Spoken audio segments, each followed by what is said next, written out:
The Trump tariffs are making just about everything more expensive. Mike.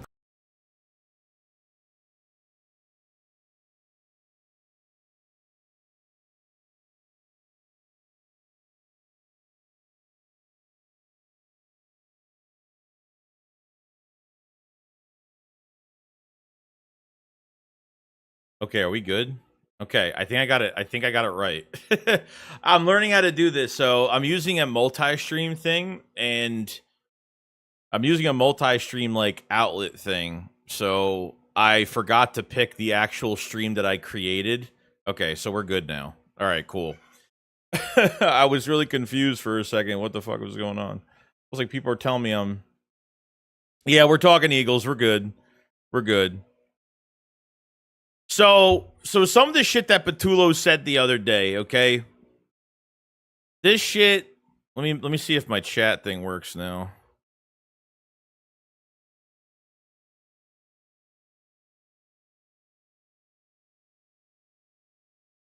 I'm gonna have to do that again. All right. Sorry.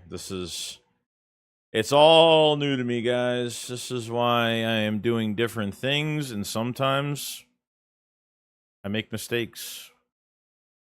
No, you're good. You're good. I figured then something was wrong.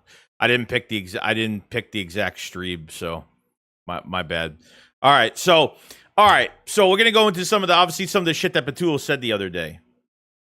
So Patulo said this about AJ Brown. Says AJ and I have a great relationship. Just throughout the years being here, we spent a lot of time together. So as far as communication and getting to him and I have had no problem. I know where his heart is, where he lies. He wants to win, so he feels like he can do anything and everything to help us at all times. So as far as I'm concerned, we're in a good spot. And I think now probably they are in somewhat of a good spot, hopefully, right? That's what you're hoping. Let me move this over here so we're good there. There we go.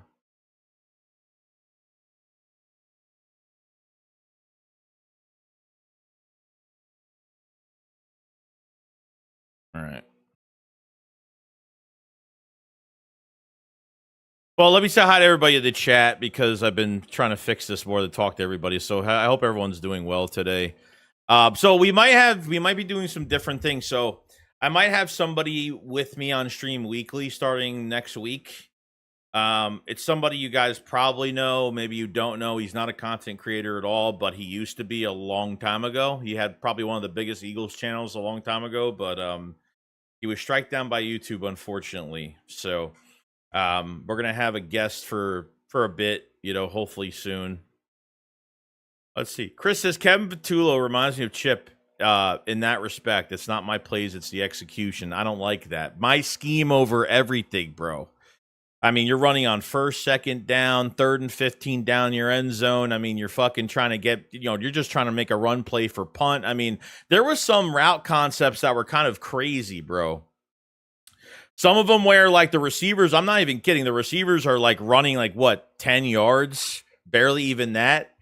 In a straight line. And there's, like, a dummy route with Goddard, and he's not even going 100%. It's been really annoying to watch. I think we all know this.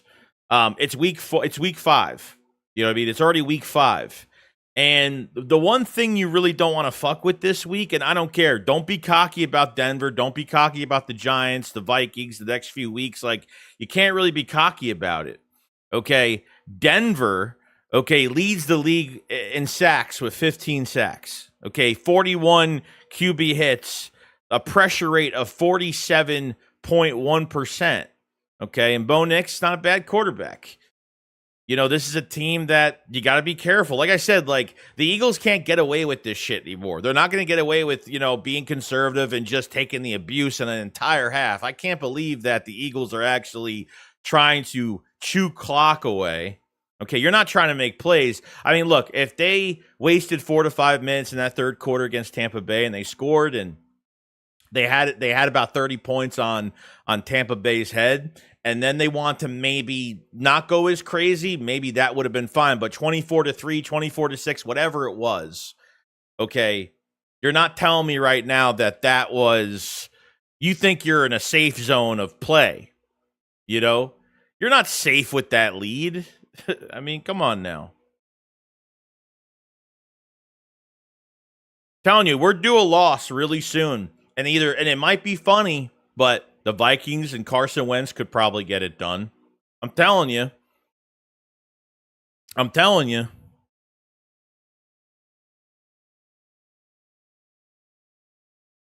You see Devontae Smith's face reaction after Bucks game after we went to the tunnel. They showed Devontae looked angry, head was down. Yeah. I mean, look, I think everybody would, for them to almost lose that game like they almost did because they just did nothing the rest of that second half. I think anybody would be pissed off. But the thing is, Devontae Smith doesn't bitch. Jalen Hurts doesn't bitch. Alabama players don't bitch. These Nick Saban guys, they don't bitch about how they win, the style of play, and how they win in that regard. They just want the W.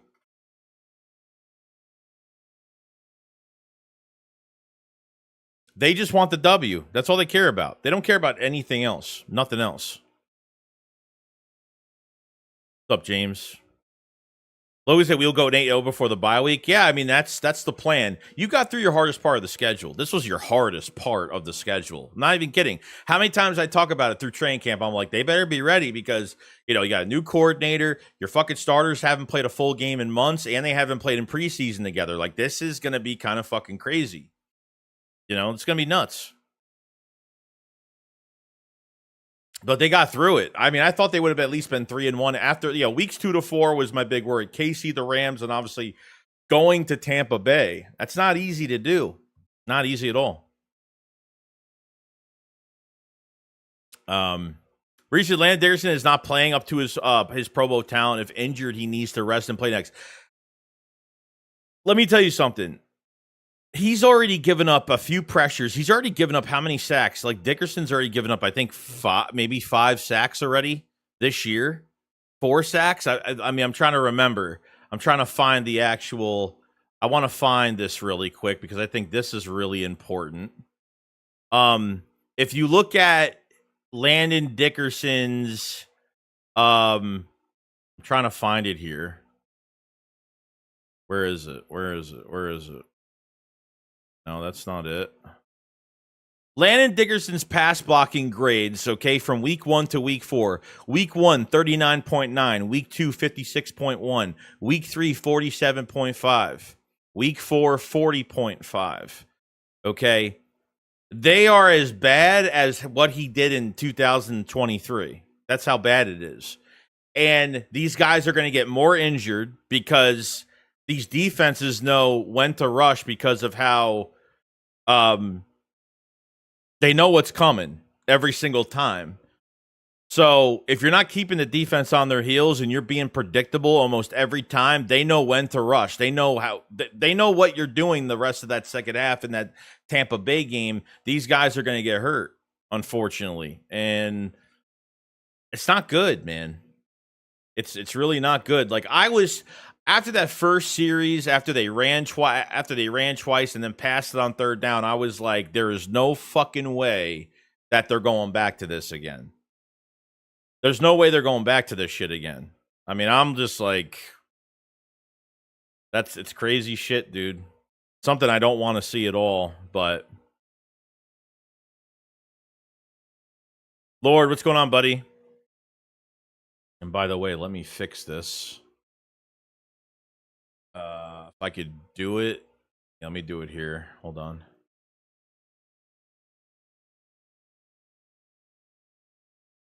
All right, we're good. I want to fix that quick, so we're good to go. Did you see the media started to question Hertz on his personal relationship with AJ off the field, and is that the reason Hertz is not performing well? No, I don't think so. I mean, they've done this a few times already. Okay, like, are there ways that Jalen Hurts and AJ have some type of discussions during the year, or maybe they have a little argument? Like, I think that happens. I think that happens every fucking year, honestly. I think that happens every single year. So, I'm not really worried about that too much. Like, we're going to see it in game how bad it actually is. And it really depends on Kevin Patulo. It really does. Brown says it's got to be a tough line of balance when you're as talented as AJ. When you're an elite competitor, you want to dominate, but how do you mentally measure consistency winning games and not dominating? You can't. You can't. You got to swallow your fucking pride, but you're getting paid a lot of fucking money. You're getting paid a lot of money to, to do nothing. Okay? And I get it. Like, AJ had his game against the Rams. He had his game against the Rams. I think we all agree on that. Okay? He, single-handedly won that second half for us. Had over 100 yards receiving. When we finally got him involved, he was absolutely fantastic. Okay, I had no problem with that at all. The problem that I'm having now is that he needs to swallow his pride certain times when, and I understand, this is on Kevin Patulo as well, because not only was he not producing, but nobody else was producing in that second half. I mean, how many times have you seen Barkley or any type of running back in Philadelphia start on the outside? The running back starts on the outside, goes in for motion, comes out for motion. All the receivers and tight ends run like a 10-yard fucking go route, and then they pass to Barkley or the running back to that side on the flat, and it goes nowhere. That fucking pass to Barkley 10 yards behind him was so fucking stupid. So stupid. But it's a mess, man. God, Jurgens is having a tough time also. Too bad Keegan gone. Yeah, I mean, Keegan wasn't even great either. Keegan couldn't even stay healthy. Keegan, I have a lot of trust, okay? Steen is, I don't know. Mekhi Becton seems like he is. And I agree with Patulo on this, okay? Patulo said that, they were one block away. And I've seen a few plays throughout the last 4 weeks that they were one block away from, a breakout run. And I think that's true. I think letting Becton go was a big mistake because Steen, his run blocking's not bad. It's okay. His pass protection's a little suspect at times, a little suspect. What's going on, Daniel Barry? You see the rumor report from NFL Goofy beat writers saying Eagles NFL executives believe they could ship AJ after this year. Like, why do we?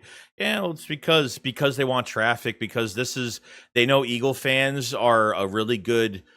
Eagle fans are, they're customers for traffic, and you could gaslight Eagle fans so fucking easily. Unfortunately, that's just the truth. You could do that nonstop all the fucking time, and that's a problem, man. And unfortunately, I've lost a lot of respect. More every year, I lose a lot of respect. Where I don't watch all of these shows. I don't watch First Take. I don't, or whatever these other shows. I don't watch any of these shows because I don't believe anything that anybody says anymore. How many times the ML Football on X was putting literally the same fucking post? They put the same post of AJ Brown in a different jersey in every single fucking post. It was will the Eagles trade? Will the Eagles trade? Thank you for the subscription, Randy Robinson.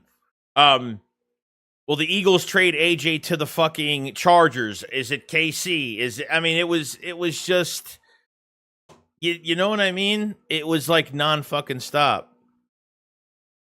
Jamie, appreciate this. Appreciate the subscription. Appreciate it.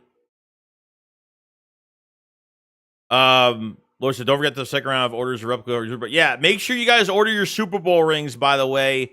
Go order them up. Go order them up. Appreciate it.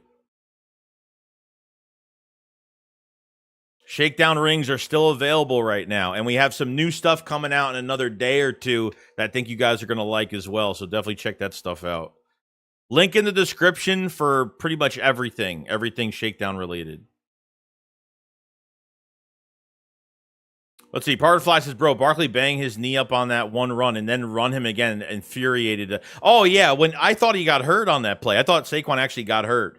And then he got up limping, and then they still fucking ran him the next play. I don't know what they're doing, bro.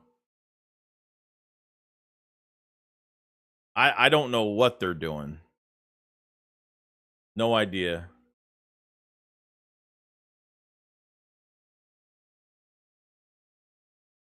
Appreciate after 4 games in terms of productivity among receivers, Smitty is number 65 and AJ is number 66. Yeah, dude. I don't doubt it. I don't doubt it. I mean, yards per play, it's probably one of the worst teams in the league. But this is like, I'm saying this again. This is week fucking 5. We're not even in week 5. I mean, we are in week 5 technically, but we just got done with week 4. If this is week 11, week 12, then we should be worrying about a lot of shit. Appreciate the follow on Twitch, Chris. Appreciate, buddy. I put AJ in that shit on purpose because, yeah. Yes. Firefly, I saw a post where DraftKings talking about Stephon Diggs and a 4th for AJ. What the fuck, dude? Yeah. Eagle fans will click on anything and will believe anything. My girlfriend was like, I can't even read. I'm like, my girlfriend would come up to me and she'd be like, do you see this report? Is this real? And I would look at it and be like, nah, it's fake. She's like, really? I said, yeah. I was like, yeah, watch out what you click on because everybody is just, when AJ is having a bad day, everybody thrives. Everybody thrives. I don't watch WIP. I like a couple people from WIP just in general as people, but I fucking hate WIP. Fucking hate them. Okay? I don't hate much. I mean, I don't hate anybody, but you know what I mean. It's fucking real, dude. It's some real shit. I guess the Discord chat thing's working. I don't know why. I have no idea. If you haven't joined the Discord server, get in contact with me. It's all Eagles related stuff. It's Eagles. We do video chats every week. We do, chats with everybody, the subscribers, the supporters, all that. Click the link for the Discord if you guys have it. Hey, Joey, you went off on live when Nick Kevin did their bro hug celebrating locking arms. Are like, fucking hate that. I hate that shit. I don't know. Maybe we're going to like Patulo later on, but I don't like this. I don't like any of this right now. I really don't. Chris says, I've made the switch to 97.5, which isn't bad. I think they're it's more opinionated than telling lies, but Brock Bachman, what's going on, buddy? He says, hey, Joey, the Eagles-Giants Thursday night game has a next-gen podcast where you see the whole field and the routes. Oh, that's cool. My girlfriend's actually going to be at that game. I'm not going, obviously, but my girlfriend's going to be there, though. Going to be there.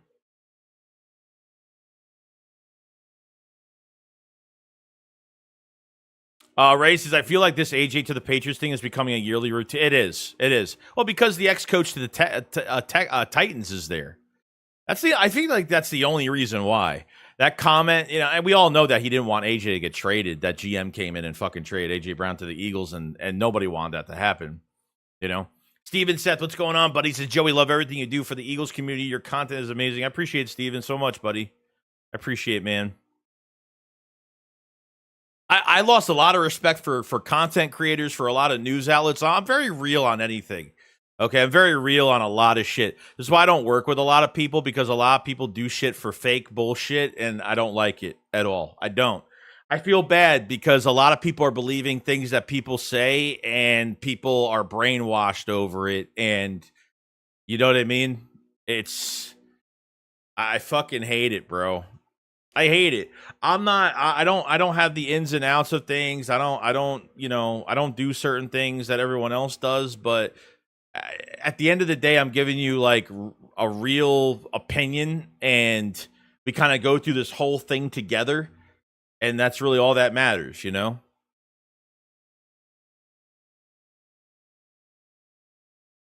Garrett with the super chat. What's going on, buddy? Thank you for the first one of the night.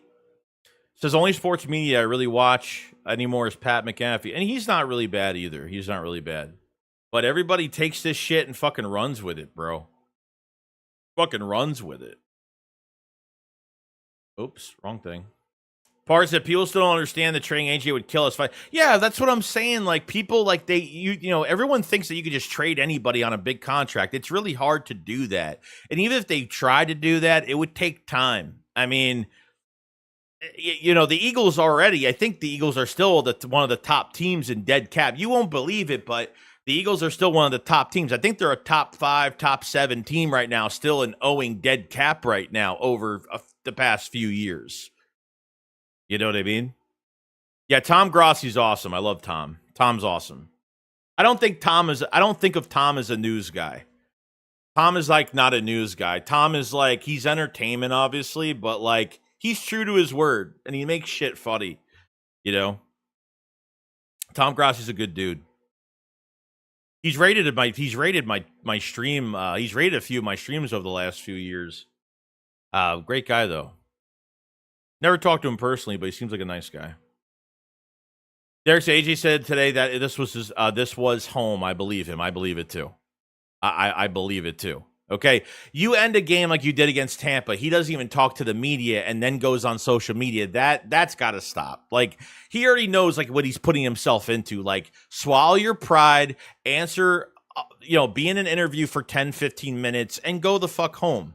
He just has to like learn how to, just stay the fuck away. Just give the media what they want. Give them the PR and not give the media what they want, but give them the PR fucking answers. That's all you got to do. That's all you got to do. Rich says, Joey, you think Jalen was mild concussed in Bucs game? Yeah, that's what I'm trying to figure out. So there was 9 minutes and 30 seconds left in that Buccaneers game. Okay, he ended up hitting his head on the field. He got up, and I don't know if he was good after that. I'm not sure if he was good after that, but I'm hoping, that there wasn't anything wrong, and they didn't dumb down the offense on purpose because they want to do what they want to do. I'm not even really sure. Parker the Fly says, you and 500 are the only guys I watch Eagles related couple of content. I appreciate so much, Parker. We appreciate it very much. Oh yeah. Cable Planet, even if AJ Brown didn't want to leave, why would he want to go to the worst team? It doesn't make sense. Like, the only thing that at that point is money. It's money, which AJ Brown doesn't need. And two, it's like you're not putting AJ Brown in a good situation like on the Patriots. No, you're far from fucking doing that. You're far from doing that.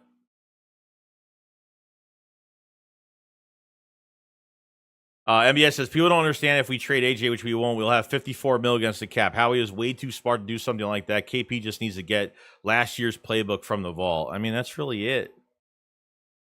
You can't shut down an entire fucking half. The Eagles will get to the playoffs. I'm not worried about them not getting to the playoffs, but they will be a first-round fucking exit. They will be a first-round exit immediately. Kevin Nick, what's this? Kevin Nick, don't they sound like the same person? Press conference, just boring. I hate their press conferences. Vic Fangio, who doesn't like Vic Fangio? He is so Philly. He's gritty. He's just old school. He's just like to the point, straight to the point. I mean, Keely Ringo might have another chance this week. Edge rusher, Ogbo going to the IR. So now Nakobe Dean, Nakobe Dean is now, is practicing, which is great. He's on the practice window now. So the big question is, are they going to move Jahad Campbell or Bond to edge rusher? I mean, that's really the big question. I mean, I don't know what they're going to do. I have no idea how to really work that. I don't know if Nadine is going to be activated this week. I'll be kind of surprised if he is. We'll see. Not really sure, but we'll see what happens. We got MBS Cryptic sent 5 Joey Shake 72 memberships. Thank you so much, buddy. And all the people that ended up getting those. Did my alert go off for memberships? I thought it did. It should have. But I thank you so much, MBS. Means a lot, buddy. Appreciate it so much. Rich says, never knew Blaze. We need a cornerback bad to pair. You know what? It's and I understand that Mike Evans wasn't playing in this game. I honestly thought he didn't play that bad. Like, open field tackling, he definitely needs to fucking work. I mean, to beat Ringo. I mean, my grandmother could beat Ringo if my grandma could beat Ringo, and my grandmother's dead. Okay? Just saying. It's pretty bad. Pretty bad.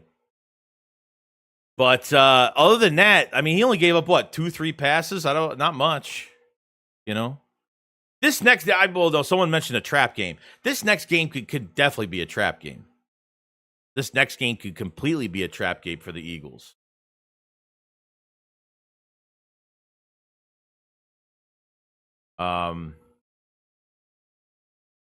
Chris says the next upcoming games are trap games for sure. Like, I mean, look, they lose against the Giants, then we really have fucking problems. We lose against the Giants, we got fucking problems. We got some major problems.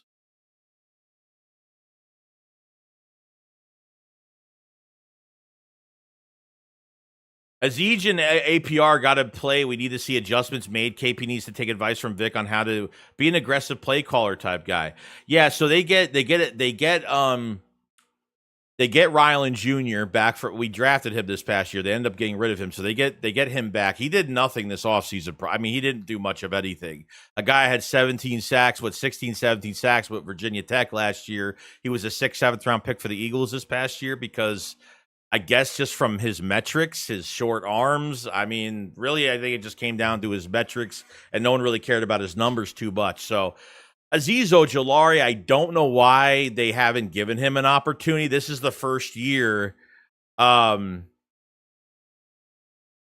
don't get why Azeez Ojulari hasn't even had an opportunity. I'm still trying to figure that out, why they haven't got it. Unless they just didn't have, they need to put more depth somewhere else. He's been a healthy scratch since week 1. First year healthy. And let me tell you, they put him in the lineup. Who knows what he could do? He might not do anything his first game because he hasn't played a game this year, but hopefully could show us something. Another Georgia Bulldog coming to the mix wouldn't be a bad thing, you know. It says, "Damn, Joey, your grandma could beat Ringo. She probably could with the cane, with the fucking cane." Okay. But he didn't play bad. Like, I'm not gonna shit on someone just to shit on them. Like, I'm gonna be realistic. Like, he had a really good game. You know, broke up a couple I thought he did really well. Thought he did actually really good. You know, just if he's and Fangio said this perfectly. He said the way you play corner is not the same way you play on special teams. Okay, I think because his athleticism is so bad. Like, once the receiver stops to make a move on Ringo just has to go in there and just slow him down. Like, he can't stop. Like, once Ringo has to stop for a split second with those, he's wearing fucking boulders on his waist. I mean, he can't move sideways. He can't make a stop. That's a big fucking problem. It's a huge problem. Chris says, I don't think Howie's making any more trades. Has lost on 2 of them so far, the CJ1 and the Raiders cornerback. Well, I mean, they're trades, but they're not, you know, besides CJ, obviously. But we didn't give up. We gave up a fucking DT for him. You know, that we gave up a defensive tackle. We gave up, I'm forgetting his name because we haven't fucking had him on the roster for a while. Somebody say his name for me. I'm lost. But yeah, I mean, some trades aren't going to work, but we didn't lose much from trading for Jacorian Bennett. You know, we didn't lose anything, you know. So, Thomas Booker, that was the name. Thomas Booker. I just figured it out. Ron says, random thought. We have yet to see the Vanilla Gorilla in action. Did he make the roster? Did I miss something? No, he did. Vanilla Gorilla he actually had some snaps at the end of the Tampa game. He actually had pressure a couple times. He actually didn't do bad. But they just need to give him more reps. You know, like, he's just way too raw right now. And that was like his first ever game activity for the regular season, probably. So I don't think he's on the back end of the depth. I don't think he's gotten a lot of snaps this year. You know? MBS says, since it's still early in the season, do you think it would be worth getting a veteran cornerback like Gilmore if the CB2 problem persists? I guess maybe if it's that bad, or, you know, from what it sounded like from Fangio's press conference, they're going to give Ringo another week. You're facing Denver. You got the Giants. You got the Vikings, and you got the Giants again. This is a perfect few weeks, not only to rest maybe a guy or two. Okay, they should rest somebody. At least for the Giants game, they should rest somebody. I don't know. Like, the offensive line, I'm worried about Dickerson staying healthy. I'm already worried about I'm already worried about Lane Johnson staying healthy. Fucking Goddard again today. Fucking hurt again. This fucking knee issue he's having. This is why the Eagles aren't, your whole tight end group, you're looking for a tight end next year. You're done after this year with tight ends,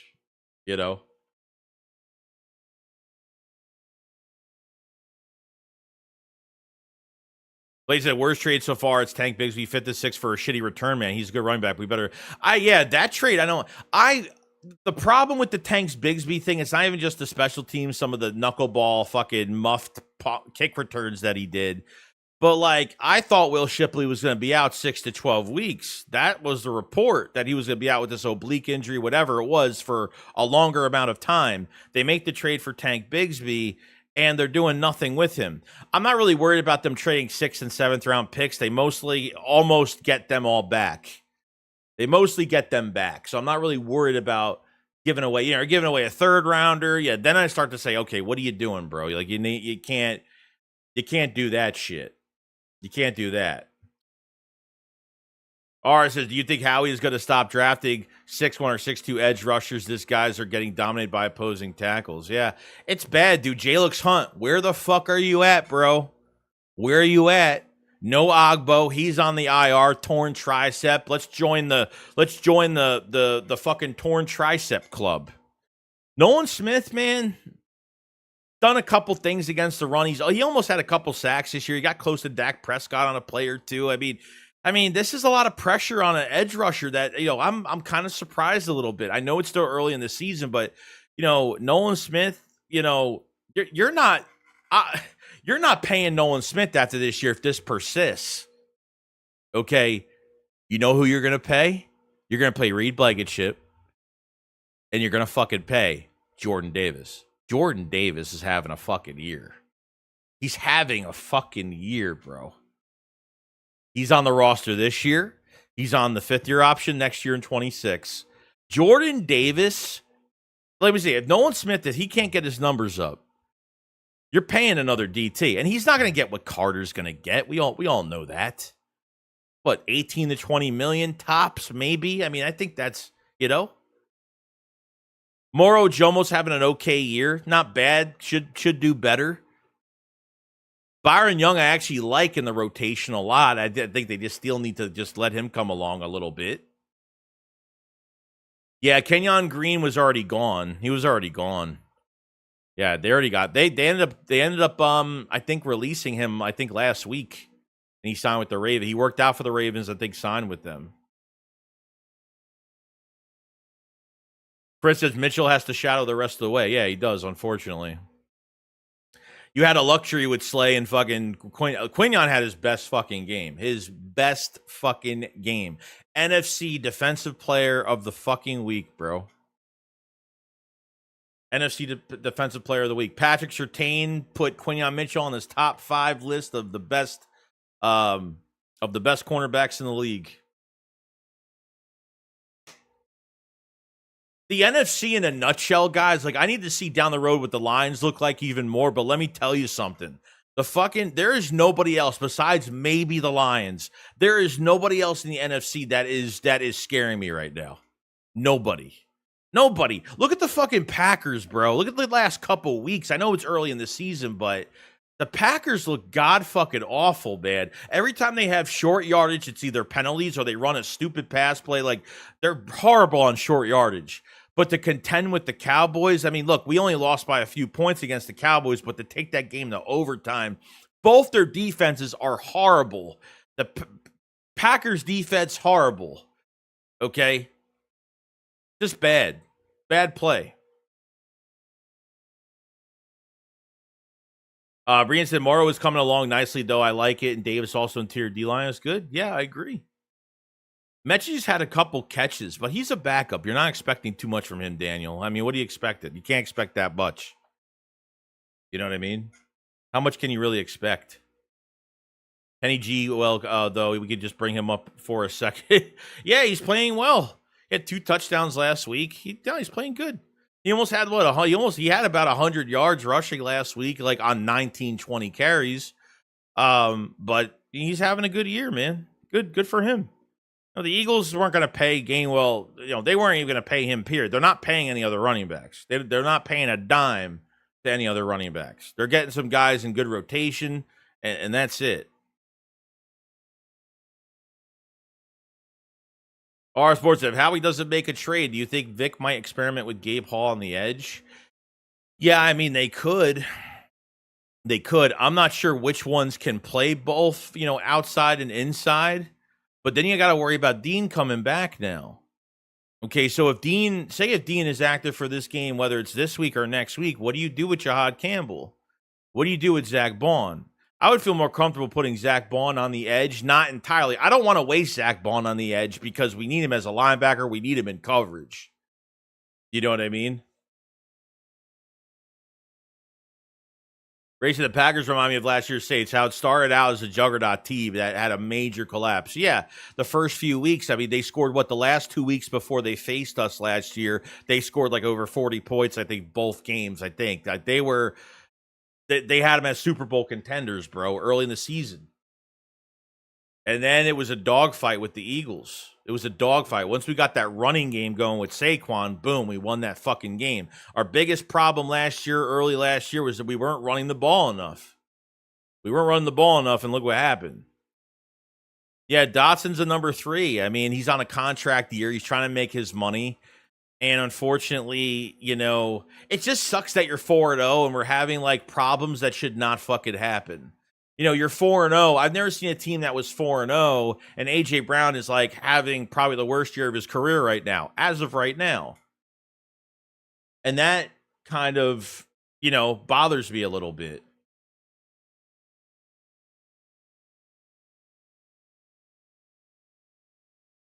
Got a lot of weapons, bro. I mean, you got 3. I mean, realistically, you have a 1A and a 1B with Devontae Smith and AJ Brown. You have like a 1B to a fucking 2 with Jahan Dotson. I mean, there is no excuse for this guy that's been here the last 4 to 5 fucking years.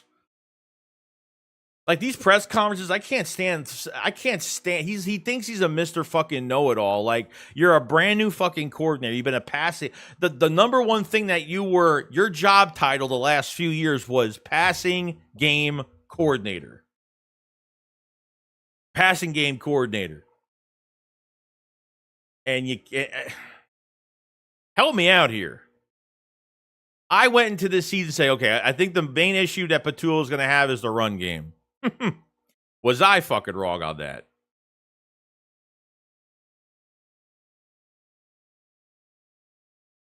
Far says AJ Devontae on pace for 640 yards and 4 touchdowns. I understand it's week 4, but please utilize them. Yeah, it's bad. It's pretty fucking bad.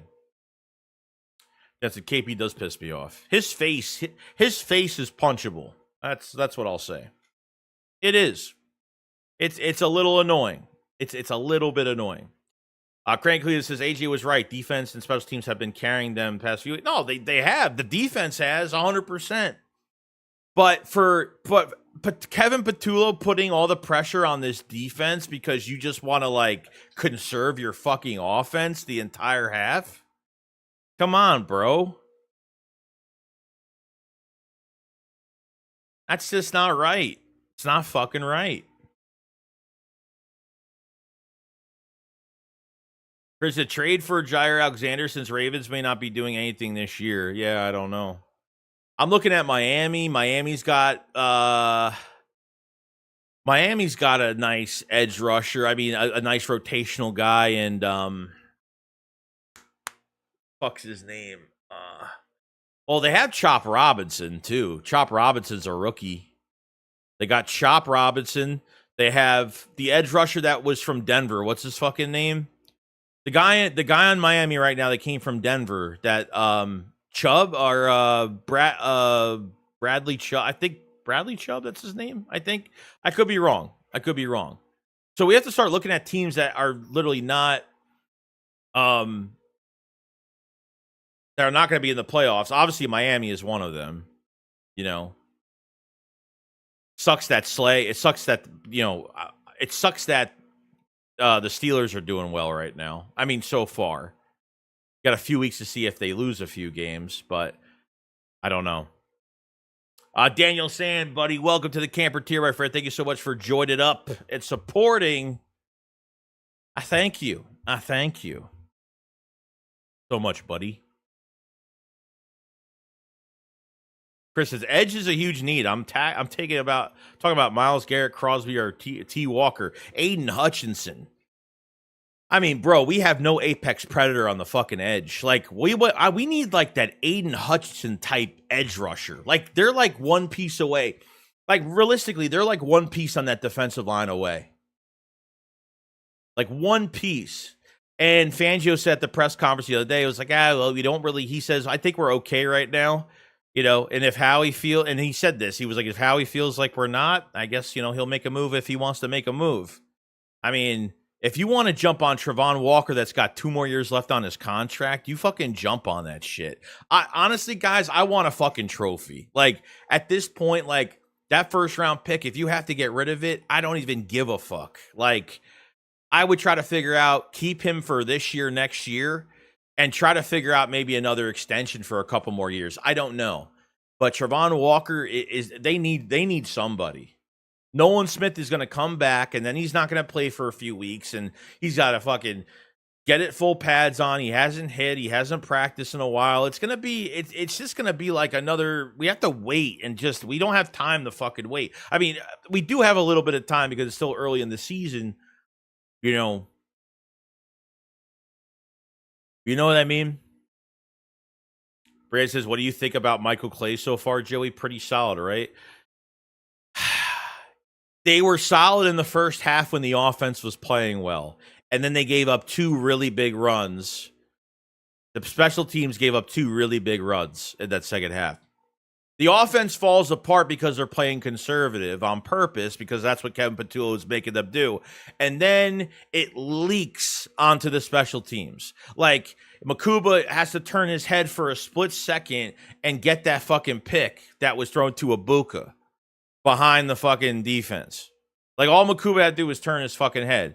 So I'm not blaming him that much on it, but he was there. You know what I mean? You had Chauncey Gardner-Johnson in that spot, you probably would have had a fucking pick immediately. You know, so that shit bothers me. That shit bothers me a little bit, you know?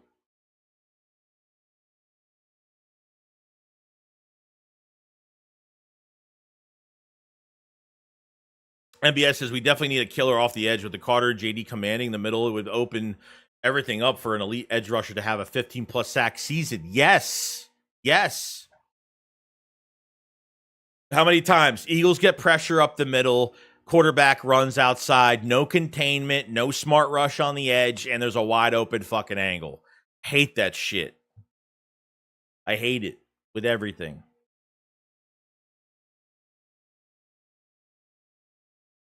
Is Haas available? Haas got shut the fuck down last week. Did you see Hassan Reddick? He got shut down last week. Shut the fuck down. We talked about Hassan Reddick a million times. Like, he's not a guy that's going to get you sacks every single game. He's a streaky player. 1 week, he'll get you 2. Another month, he'll give you, another month, he'll give you 6. Like, he's very up and down. But when you need Hassan Reddick on a 4th down play, you need that edge rusher to show up on a play when the game is on the line. Hassan Reddick could fucking do that for you. He could do that for you. Roll says, Joey, we're never going to get a guy like that in Vic's defense. All those guys are real edge defensive ed. They don't cover. Main reason Aziz hasn't got his shot, and that's true because he likes to have his edge rushers be in coverage as well. So you go into the draft next year and get a guy. I don't know because I don't know if Nolan Smith comes back. He's still not doing well. I don't know what to do. Edge rusher might be probably gonna be a big target in the draft next year, or you swallow your fucking pride. Since you're drafting well, that's great. Since you're getting at least 2+ starters on the field every draft, you're doing good. A lot of teams can't fucking do that. So if you're good at drafting, you have the draft capital, and you just decide to pay somebody else, do that. You know what I mean? I don't see why not. If you have to lose your first-round pick, depending on – I'm only losing my first-round pick towards a trade this year if it's for somebody that is going to be a fucking game changer. Like, that motherfucker's got to come right in and be immediate impact. Okay? Like Zadarius Smith is only a rental for this year. Jalix Hunt, I don't know what I'm going to see the rest of this year. It's not looking good right now. And that's it. There's really nobody else. There's really nothing else that we have there at edge rusher at all. You know? Ron's, the problem with acquiring Apex Predator like the Hudson is that they are top 3 picks of the draft. If we want a guy like that, we got to get in the top 5. Yeah, that is true. That is true. But they might not need somebody at that caliber, but they need somebody better than what we have now because it's just not enough. It's not enough. Even if we had an edge rusher that had like at least 6-7 sacks this year, I'd be fine. I think that's all they really need. They don't need a guy 15+ sacks this year. No. They don't really need that. Would it be nice to have it? No, but they have nobody that's no one's giving even 20% of that right now. You know? But are the Eagles going to be in the buyer's market by the trade deadline? I mean, maybe. Maybe they are.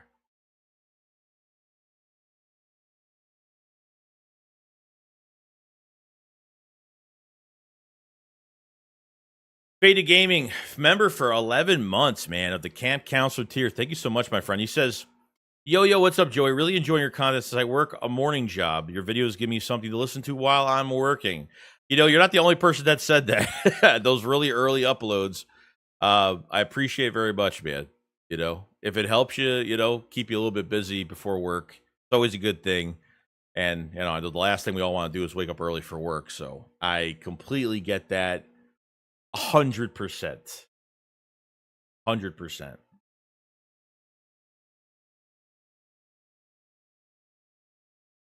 Thing. Chris says, honestly, if our offense can get it together, we're unstoppable with the defense we have. Yeah. You know, the defense isn't going to be able to do this every fucking week. Maybe they can. I don't know, but I don't want to deal with that all year and then get to the playoffs so that we all fall apart. I don't want to do that. I don't want to get into that, like, at all. I do not want to get into any of that. You know? We got Roll Philly Dogs with a super chat. Thank you so much, my buddy. He says, I think Aziz is the best pure edge on the team. Yeah, even, you know what? Even Uche, bro. Like, Uche got traded last year to KC, middle of the year, middle of the season. And it was a healthy scratch pretty much the rest of the year. He was a double-digit sack guy with the Patriots the year before. What, 11 sacks? I forgot how much it was. That kind of bothered me. I don't know. Vic says that some of these guys are playing well, but I don't like. I think they were tired in this game. I think we just don't see it as much because when your offense is 3 and out, 11 yards of fucking offense in the second half, and Hertz didn't complete one fucking pass. There's no way your defense is going to be. I mean, 100. It felt like 100 degrees over in Tampa Bay, and you're on the field almost the entire. Your defense is on the field the entire second half. That's just going to be injuries and more shit that we have to deal with. Like, I don't think that's fair. I think that's a bunch of fucking bullshit. As a defensive player, I'd be pissed off. 11 yards of offense in the second half and not one completed pass from Jalen Hurts. Fucking crazy. It's crazy shit, dude. But Azeez Ojulari, though? Yeah. I mean, dude, he is averaged 4 to 5 sacks per year. Good statistics, actually. Being hurt with the Giants every single year. This is the first time where he was healthy in the entire offseason program. Okay, not just healthy because he hasn't played in a regular season game. He's actually healthy. He was actually healthy in training camp. They got to put him in the fucking game. They got to put him in. You know? Chris Scott, member for 47 months. Thank you, my buddy. He says, Shakes, I want Crosby. He's unhappy in Vegas. If we can get him, Carter will get one-on-ones. If they double team him, Crosby gets one-on-ones. Yeah. The good thing, I mean, how much, by week 9, how much of that contract is going to be eaten up and how much is left?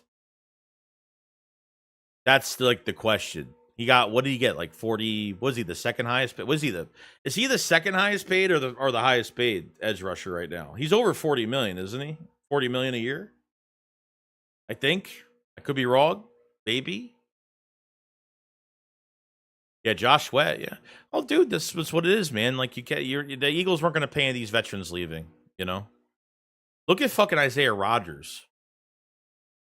That guy needed a year. That guy missed an entire year of football, and the Eagles were the only team that had interest in him. He came back to the Eagles as a rotational backup cornerback and actually did well in the playoffs for us.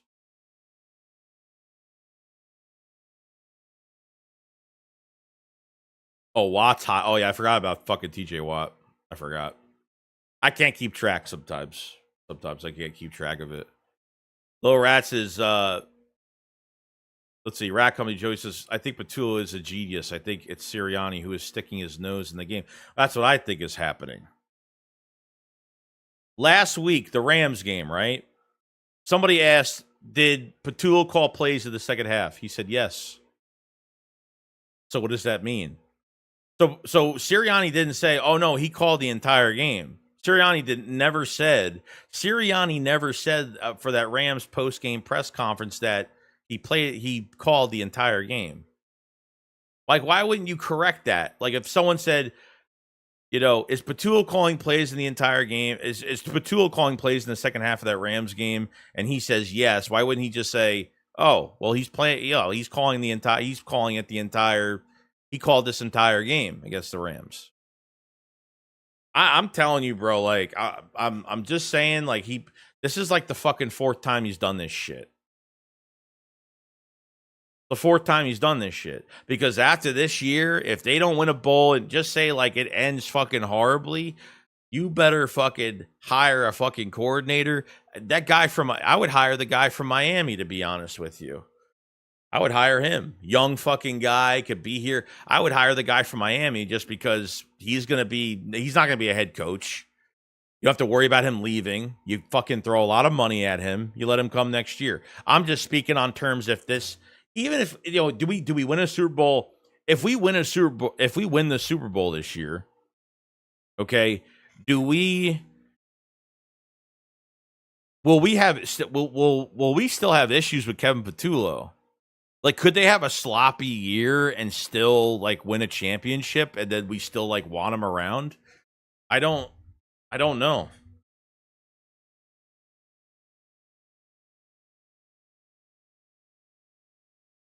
Chris, I remember how he tried trading for Michael. He'll trade for Crosby if feasible. He's not worrying. Yeah, I mean, all the rumors about,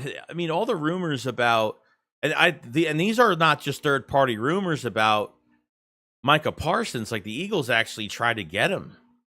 So, like, if they're willing to do that, why aren't they willing to just trade for somebody else? I mean, you're willing to trade within the division with a team that's not going to make it cheap for you to go get Micah Parsons.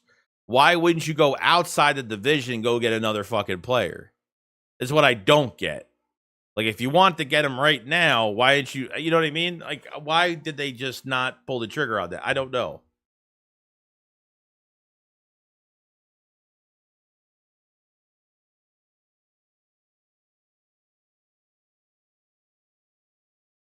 Christopher Michael says, I think Howie definitely makes a move for ED before trade deadline. He literally offered the house for Micah and was ready to pay him. He clearly thinks ED isn't solid based off of that. Who's ED? Who's ED?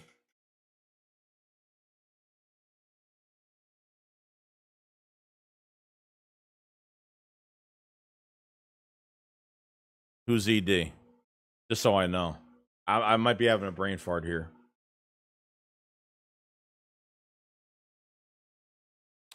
Chris said Joey shakes you up. Nick was 2-5 calling plays in 21 before Shane saved his ass. Yeah, it was like quarter of the season.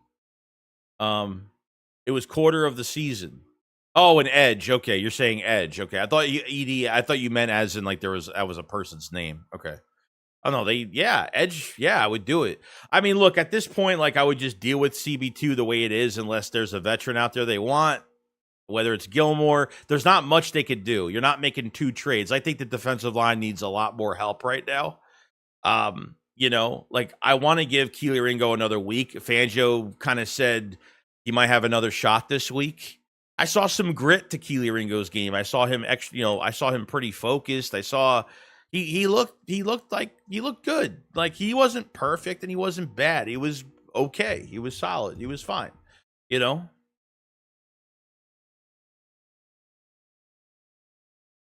I think, yeah, McDaniels is Sean McVay tree as well. I think it wouldn't be a bad move for them, you know?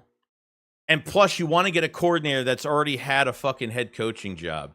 That is like the main thing. This way you can keep a guy for like at least 4 fucking years, maybe 3, you know? With the roster that you have right now, they can't be fucking going in and out with these coordinators. They can't do it. You just can't fucking do it. Whether it's Patulo or whether it's the only reason why we found out in 23, the only reason how we found out about Nick's involvement in that offense with Brian Johnson is because Dave Spadaro did like a questionnaire with Eagle fans, and an Eagle fan actually asked Dave Spadaro, who's running this offense? Is it Nick? Is Nick running at like 40%, 50%? And Dave was like, no, he's running the whole offense, and Brian Johnson kind of piggybacks off of like the game plan. I was like, what? Holy shit, dude. That's fucking insane.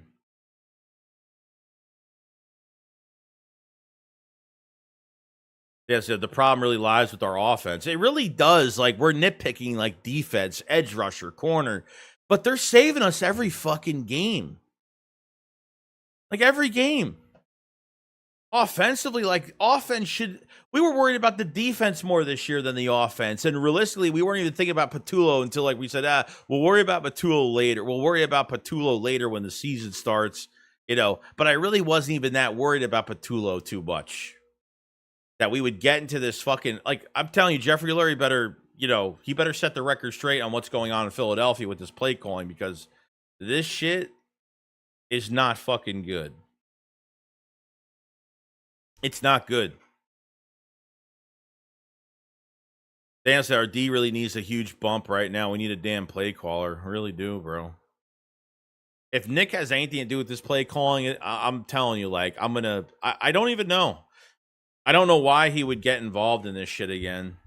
I don't know why he would even get involved again, or why he would even attempt. I mean, if you're involving yourself that much, you really have no faith in your fucking coordinator. You really don't. Your best friend, your fucking coordinator, you know.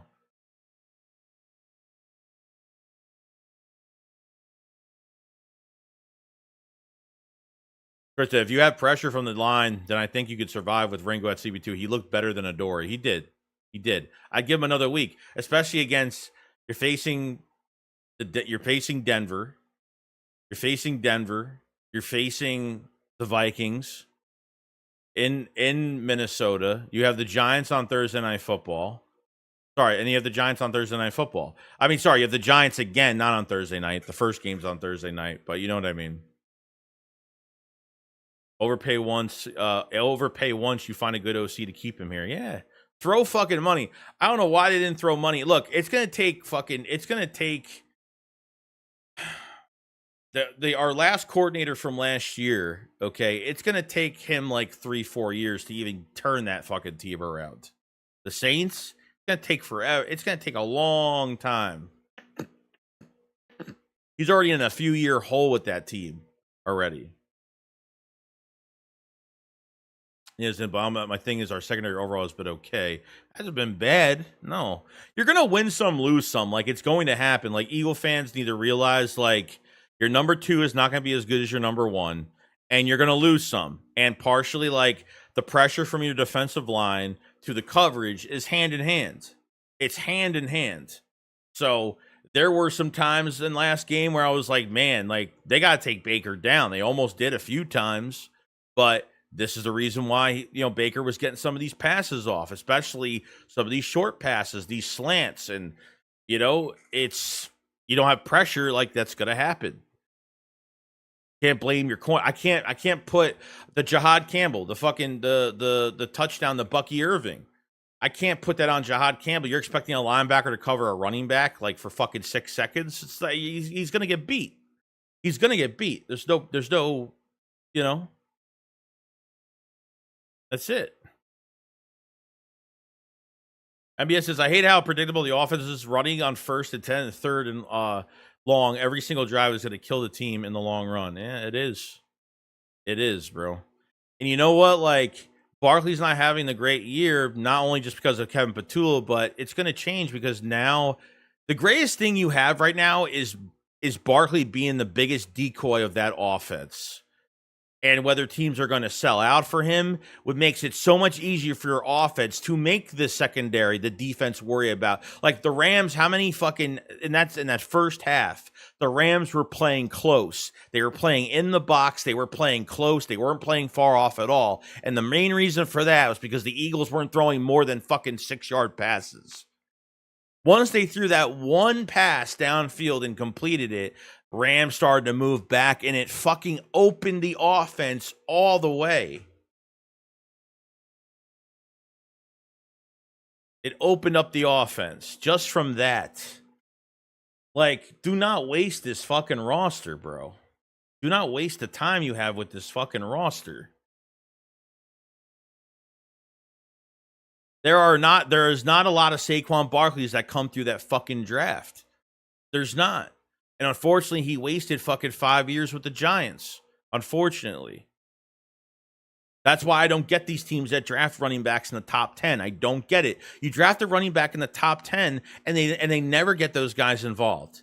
And they never upgrade their offensive lines. They always I don't get why drafting a running back in the top 10 is a necessity for teams if they're not going to involve those guys and open things up for those guys. You know what I mean? That play for Bucky for 72 was totally on the... Yeah, it was. Should have been sacked. Should have been fucking sacked on that play. You know? Blaze, this is the problem with hiring within. Going back to the shit play calling they were comfortable with. Last year, Nick Kellen took over after week 4, and we never looked back. We're going to find out if this shit is going to continue for the next fucking 4 or 5 weeks. Simple as that. I mean, even when you're 8-0, things are not going to be perfect. Denver, I don't think, there's going to be a team out there that you're not going to get away with this shit. You're not going to get away with this shit. Okay, you got to deal with Patrick Surtain this week. They run the ball down your, like Denver is a very old school fucking offense. They run down your fucking throats. Like they have a really good power attack from the backfield. Like they love running the fucking football.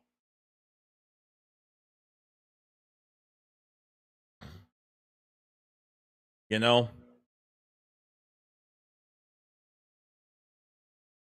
you're going to be due a loss because of your fucking cockiness of this fucking offense. You think you're just going to shell yourself up, take all the abuse for an entire half, and waste time and almost lose the fucking game at the end. That's the shit I do not like at all. I do not like that shit at all.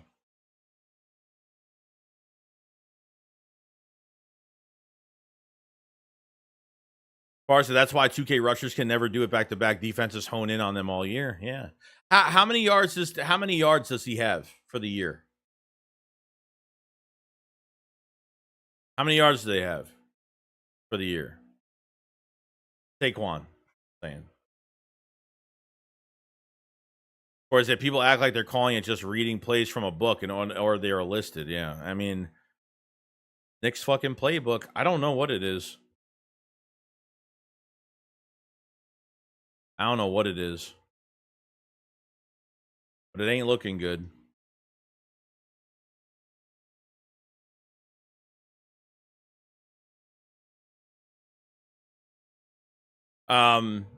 It's just going to come a point now where 237, Jesus. So he's got 3 point what? All right, why isn't my chat working?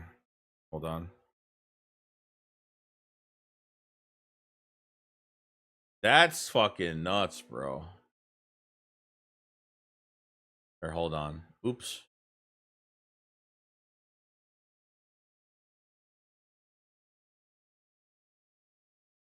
I'm just copying my chat again because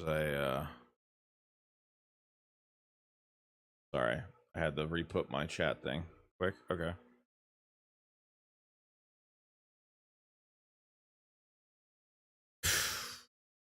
Bar says 237 yards, 3.1 yards per catch, which is wild.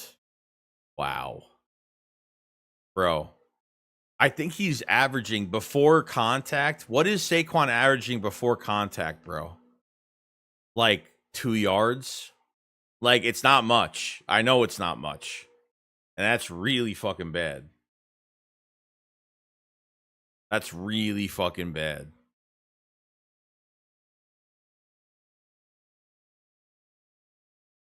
Christopher says, bro, AJ and Jordan Davis have the same amount of touchdowns through 4 weeks. Make that make sense. It does not. It really doesn't. Like, 14 catches for your number one.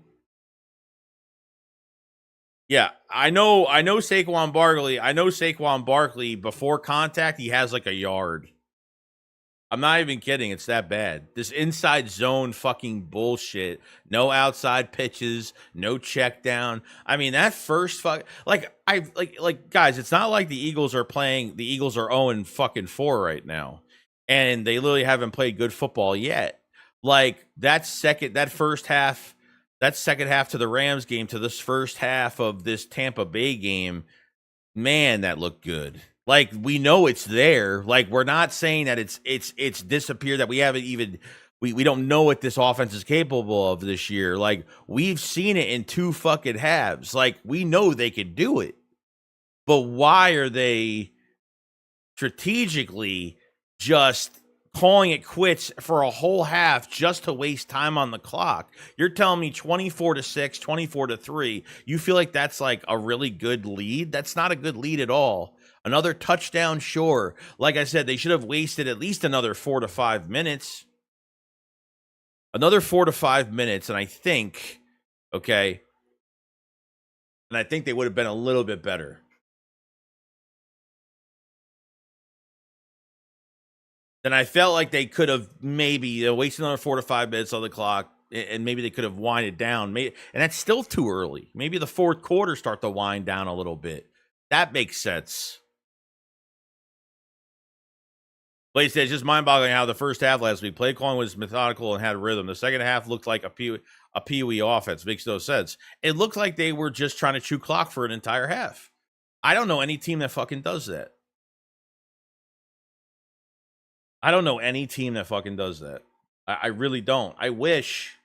I fucking wish. You know? Jones, I can't understand why Laurie's lets inexperienced coaches run his team, especially with the roster like ours. Yeah, I don't know either. Like, just because Ken Patulo was a part of the success doesn't mean he was the main reason we had the success.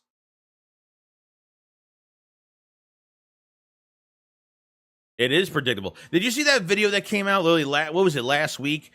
When Barkley would look a certain way, like, so everyone is looking at Barkley's eyes. When Barkley looks to the side, he's pass protecting.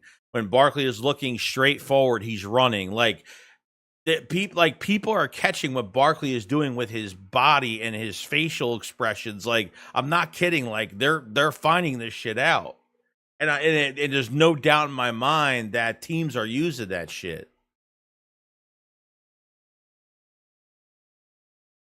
There was a video that came out on that. I was kind of like, wow, really? That's fucking nuts. They said everyone and their mother knows who's inside zones. I'm even guessing the plays, bro. Here's just Michael.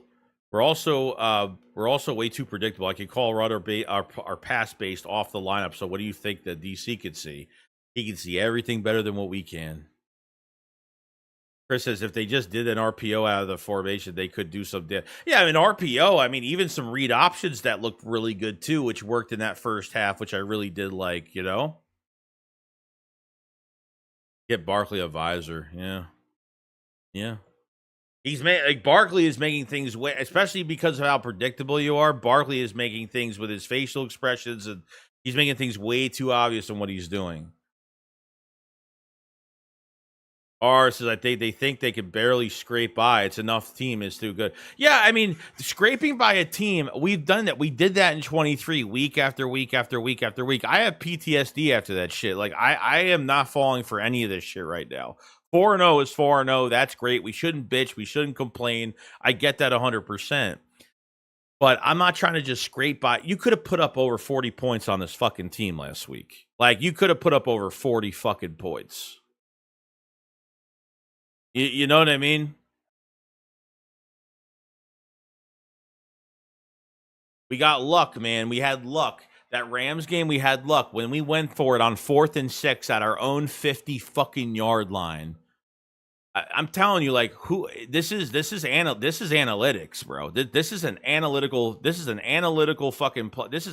fucking play calls. 4th and 6, and we blocked that first fucking field goal, bro. They make that field goal, that game's fucking over with. It's over. It's over. Lucky, man. We got lucky. That game was luck. That Rams game, I mean, we did some damage, but that Rams game was fucking luck. We had some luck on our side that game. There's no doubt.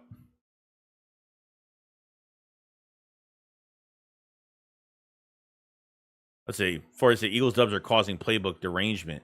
Yeah, it's playbook derangement syndrome, as you call it. It's like, well, we could win this way every game, so why don't we just keep doing it? It's like, no, bro, because not only are your players are gonna be fucking pissed off. Okay, your players are gonna be pissed. And you're going to have more injuries on this team because everyone's going to know what the fuck you're doing. And these big hits are going to happen. I'm telling you, like, it's going to happen. Like they could tell what play it is. They could tell. Lou said it's not really a guess. You just remember the sequence, same player. Yeah. We all have PTSD after that shit. 10-1 after 11. Christopher said, at some point, we're going to have to get our shit rocked. This bad offense isn't sustainable. And I'm sitting there and I'm like, dude, like, you figured in that Rams game you would have learned your fucking lesson. And then in the fucking game against Tampa, they still didn't learn their fucking lesson. So does this team have to lose like 2 games in the next 4 weeks to, like, you know, get their shit together? Like, why does it have to take, like, why does it have to get to a fucking loss to, like, I don't see other teams doing this. The Browns don't do this. The Dolphins don't do this. Like, you know what I mean? Like, there's teams, like, we're winning games because of it, but man, that just shows how much talent. The talent is winning over the scheme.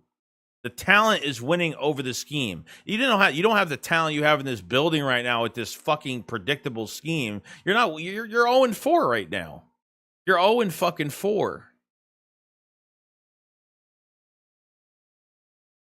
Oh man. It's just like every time we just slide by, you know, and win a fucking game, like I'm like, I'm happy about it, but I'm not happy because these wins feel like fucking losses.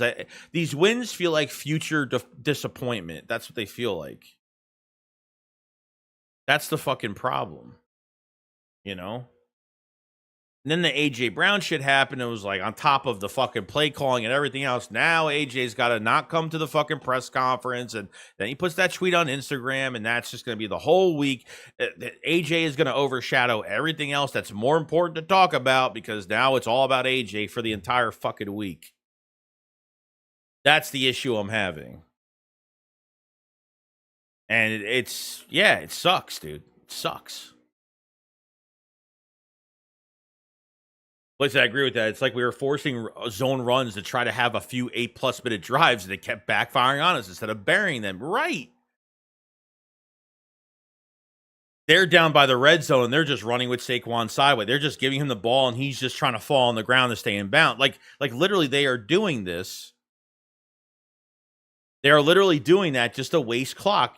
I mean, I don't know a team that literally, if you were up 50-3, okay, understandably, you'll just want to waste as much time in 2 fucking quarters as possible. 24-3, bro. 24-6. Like, you think that's some type of big fucking lead? It's not. It's not even fucking close. Not even close to that. Chris, you're going to have to ditch the Harry High School playbook in the postseason. Look. We won the first Super Bowl in 2017 because we were aggressive. We won the Super Bowl last year because we were aggressive and we knew we were fucking better. You start playing like that in the playoffs, you ain't lasting one. You are a one fucking ticket, one way ticket exit, one way fucking ticket exit out. That's the truth, bro. You're fucking done. It's over. Like it's fucking over. What did I say last year? In 23, remember 23, after the 49ers beat us and we the only thing that was on our side that year, we had time to fix things, which it was almost too late at that point. Once the 49ers dug the hole for us, put us in the fucking coffin, threw us in and buried us alive pretty much. I said, if they don't beat the Cowboys, it was like a week after, like 2 weeks after. I forgot when they played the Cowboys after that. I said, if they lose against the Cowboys, I'm going to turn to a different Eagle fan that no one's going to like. Because now I'm going to start, not to be negative, but I'm going to start to be even more truthful that this season's fucking over with. It's done. Playoffs or not, it's fucking done. You know?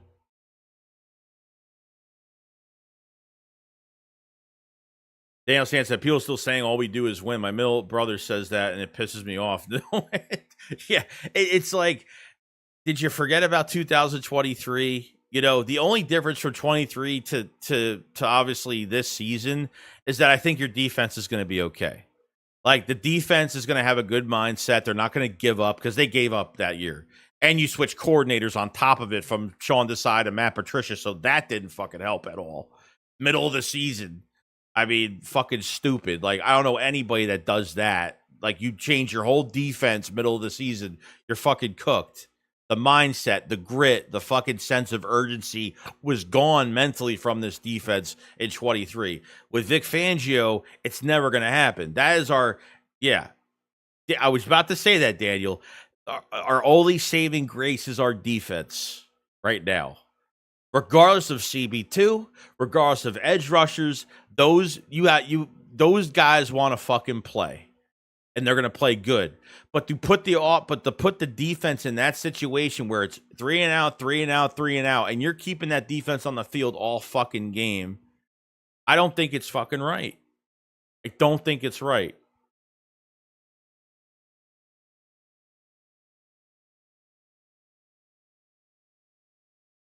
Let's see. He said if they continue, AJ won't be the only one upset. Devonta was upset. Remember, he was upset with Nick at 21 where he was muttering in this, I think we should run the ball, walk back in locker room. Well, 21 was, 21. You didn't, I mean, 21, they weren't passing it they weren't treating Devontae Smith like a number one receiver when they drafted him. And that was already the fucking first problem. Okay. But they don't, it's a night and day difference from that year to this year, like roster wise, what your team looks like. I mean, you know what I mean? But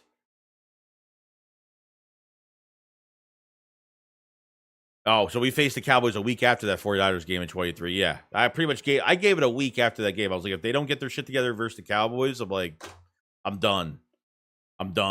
And yeah, it was pretty bad. Chris says, we had the worst pass defense in 23. We did.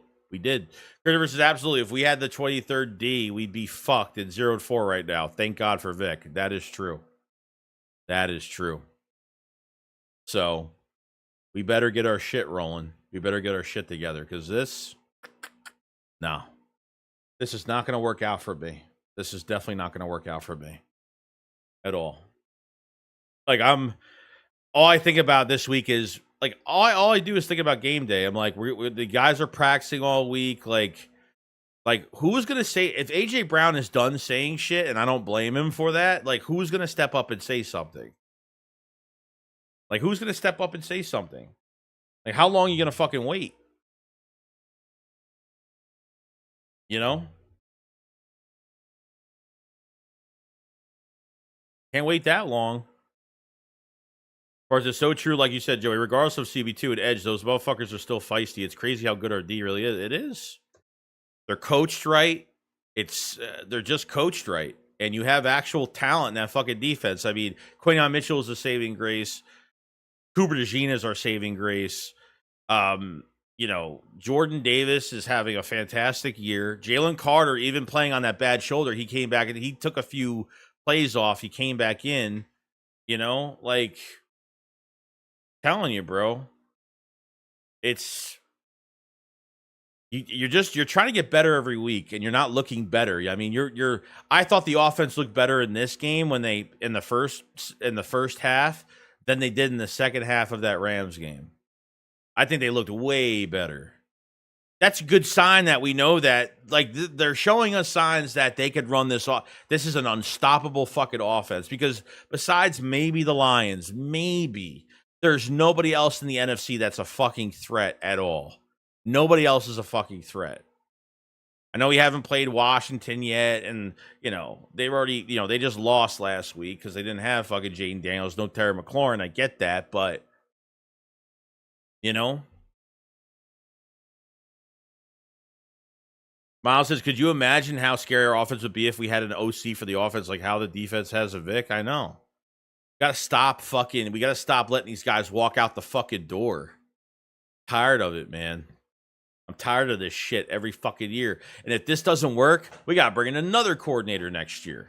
Another one that hopefully he'll get it. And hopefully, and I'm sorry, like, I know that Nick likes this collaborative effort, and it's okay to have some collaborative effort in game planning, but this is why they don't hire a coordinator that's like, this is my offense, I run this offense. They don't hire a guy like that. I would rather them hire a guy like that. This way I know that if anything goes wrong, it is on that main fucking coordinator. That's it. See, when the shit is shared all the time, I can't tell who's doing what. Like, how, like, what was coming out to the second half of this fucking game? Like, what did they, I mean, they literally was just like, okay, we have to go to our basic package of, you know, wasting fucking time on the clock, and the play's not going anywhere. And Tampa read every fucking play. You could have scored. Like, this team is too fucking good. This team should have a trophy in their hand right now. That's how good they are. That's how much I know how good they are. It's fucking insane. Yeah, Bond's great. I mean, yeah, it's great. Fucking coaching is like the number one thing, man. Coaching is the number one thing with this team. Number one problem. And Fangio is doing it perfectly. He doesn't set his players up to fail. Never fucking does. Especially, like, he doesn't play favorites. He doesn't have veteran favoritism. Like, he looks at the guys, like, if someone gets injured, he takes the best guy out of practice and he puts them in the fucking game when they deserve to play. He has no favoritism over anybody. And trust me, in past years, we have had fucking defensive coordinators that have had this favoritism and keep starting guys every week when they never even deserve to start. You know, and that's a big fucking problem. You know, but thank God, like, this defense,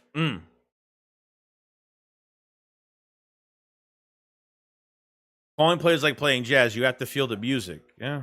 Or says, all I know is if you give AJ the ball, good things. Yeah, and like, but they gave him the ball last week. But the problem is, it's like there was sticky coverage. You had AJ Brown on the left side, Devontae Smith in the slot. Okay, Jahan was on the outside. They ran fucking a 10-yard go route, and then they turned around and they threw it the bar. Like what? Like what are you supposed to do out of that? What are you supposed to do out of that? Kellen Moore would have this guy, like, the routes were like so crazy. He knows how to do the basic route concepts and get guys open. He knows how to get guys open on route concepts. This fucking guy doesn't know anything. He doesn't know what he's doing. He has no idea what he's doing. Dan said people respect the fuck out of Vic. That's true. God, I mean, damn, I'm pissed off. Vic Fangio is not like 10 years younger. You know, the good thing is he's been a head coach. He's never leaving Philadelphia until he retires. Seems like he really enjoys what he does. I feel like he has another few years left in him. Dan said, I think it's Vic's age and resume that gets him that respect and his demeanor. Yeah. Vic Fangio has won one Super Bowl in his fucking career. The closest he ever got, I think the only Super Bowl he was in was, or maybe, I don't know if he was in a Super Bowl. I think with San Fran, maybe he was one time back in back in 2012. Maybe he was in the NFC Championship game. I'm trying to remember the last time he was in the NFC Championship game to a Super Bowl. And by the way, I have an autograph. I actually had a gift from a subscriber. Somebody went to one of the trading card places and got me an autograph from Vic Fangio this past off season. So I was really happy with that. So I appreciate that so much, Dave. I love that, man. Vic is great. Recent KP is going to have to call a complete game versus Denver in order to win, and we need to be drawing up better route concepts. That is fucking true, bro. Listen, we got to make adjustments that we don't. We just think we got elite guys. Our plays will work. That ain't how the shit works. Defense adjusts, yes, and that's why we had the season we had in 23, because the fucking talent got us by in games, but they are not going to win you championships. Not like this. Not like this. I'll tell you that much. If you fucking think that's going to happen. Dan said, well, regardless, I'm a huge Vic fan. He's an absolute breath of fresh air. He is.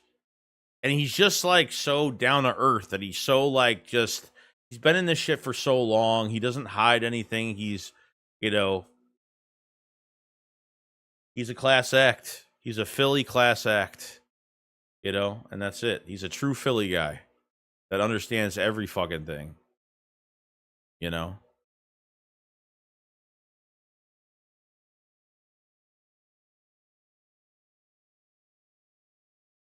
I want to hear Vic in the fucking booth upstairs when something goes wrong. that's what I want to see, how Vic runs a fucking practice. I want to see Vic like I want to see like Vic like I don't know. I want to see this, the way he runs a practice, and just see his dialogue to players, you know. That's all I want to see. No, R Sports, are you going to the Giants game? No. I live like 35 minutes away from MetLife. My girls, well, it's in Philly anyway, doesn't matter. But my girl's going to that Thursday night game, probably. Yeah. That's all we ask. It's true.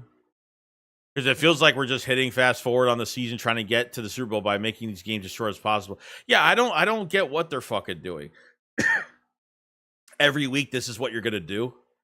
I mean, look, like, I didn't know how they were going to play against KC. They got the win. I didn't know how they were going to play against the Rams. Like, because you're you're not a team that didn't make the fucking playoffs last year. You're the defending Super Bowl champions with a big target on your back. Any team that beats you, they win the Super Bowl. That is their Super Bowl fucking moment, okay? Everybody is going to give you everything that they got. They're going to play you the fucking hardest because you are the defending Super Bowl champions. And the Eagles are just like, no, we're not going to punch you back in the mouth. We're going to play conservative and take a beating for a whole entire half until you know, the clock strikes fucking zero. I hate that fucking I hate that mentality of this offense right now. Especially Nick. Nick is a tone setter. He's a culture setter, and that's how you want your guys to play. And you think that nobody's going to be bitching about this 4 or 5 weeks down the road if this continues? Yeah. Fuck that. Fuck that shit. It's crazy, bro. It's crazy shit. Vic has such get off my lawn energy. Oh my god. Yeah, he does. He really does. He really does. Not saying we would implode like 23, because I don't think we would be a Vic in the defense. But if we did, you think Nick gets fired, or would they keep him and Howie just be in charge of everything? I don't know. I mean, I think Howie's pretty much in charge of almost everything at this point anyway.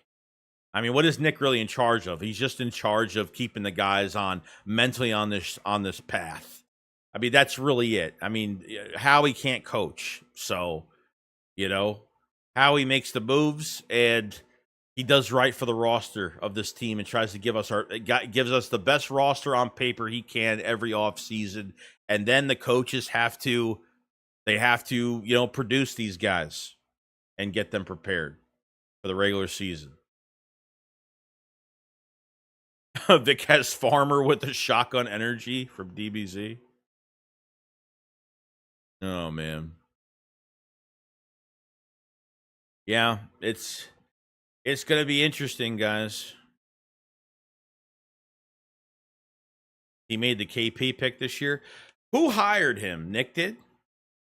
Did Nick hire him, or was it Howie? I totally forgot who. I'm actually totally forgot who fucking hired him. Was it Howie Roseman or was it fucking Nick? I thought it was Nick, but I could be wrong. But I said to myself, you know what? It's not a bad hire because he's been here the last 4 years. He's been around, all the coordinators. He's been around Nick. He's close with Nick. I'm like, what could go wrong? It can't be that bad, right? We have an opportunity to build a legendary defense. Yeah.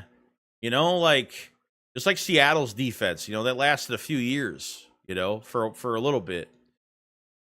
But you keep drafting well. You keep drafting 2+ fucking player, 2+. You draft 2+ guys on this team every year that are producing on the fucking active roster on game day. Ray says, Joe, you still play games? You ever? Nah, that game I've never played. I don't really have interest in that game, to be honest. I think they let Nick have his choice because of the Super Bowl win. Fucking Bolt. Really? His choice? Why? Why is that such a why would they make that such an easy thing to do? Why would they make that such a your pick, you choose coordinator this year. Like what? Chris, also think about the 0-9 passes and the 0-for-9 passes in the second half ended with negative yards in a whole half. $250 million offense, and Nick made the KP pick. That's fucking. Oh man, I can't. I'm trying. It's like the wins are great. It's like even some of these, after the game's over and I do a video, it's like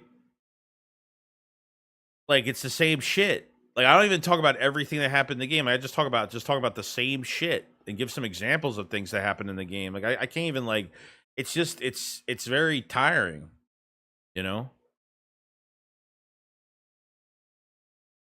I said, Joe, you keep it 100. That's why I fuck with you a lot more than some of the other careers. I appreciate it, man. I mean, that's what it is, bro. I'm not sugarcoating anything. I never fucking do.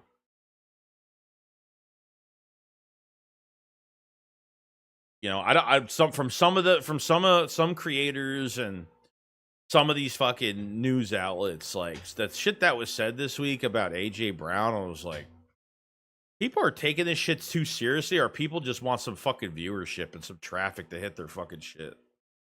It's so annoying. The most annoying shit. You know what? Half of these dudes have no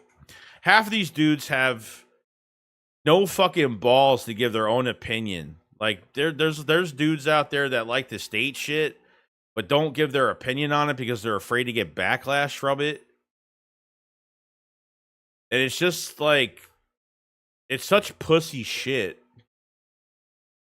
It really is.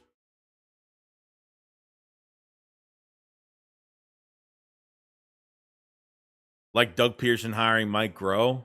Yeah, dude, a fucking wide receiver coach as a fucking coordinator? I mean, yeah. We weren't really into that either. I agree with Philly Founders' take on how there's someone else calling plays. The offense looks explode. Well, I think the same thing. I mean, I feel like it's not. I feel like there's more to it than. I mean, there's no way KP has a first half like that and then goes to the second half and shits the bed like that because they want to just waste clock. Like you're telling me there's got to be some type of shared opportunity here between two fucking coaches. And I think there is. I agree with him as well. I think Nick is involved in this shit. I don't get as a coordinator how two halves look completely fucking different and resorting back to the shit you just did last week. That second half of that Rams game, you could have been like, we could build on this. There's so much great stuff to take out of that game. Holy shit, dude.